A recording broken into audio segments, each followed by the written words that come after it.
மரகத தபால மலர் மொட்டுகளை மொய்க்கின்ற பொன்னிற கருவண்டு போ மாதவன் மார்பினில் வாசம் புரிந்தங்கு மெய்சிலிர் பேற்றும் விழிகள் மரகத தபால மலர் மொட்டுகளை மொய்க்கின்ற பொன்னிற கருவண்டு போல் மாதவன் மார்பினில் வாசம் புரிந்தங்கு மெய்சிலிர் பேற்றும் விழிகள்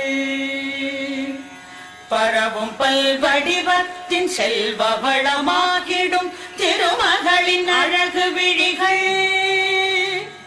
பறிவோடு அந்த இரு விழிகளின் கடை நோக்கு மங்களம் எனக் கருள்கவே.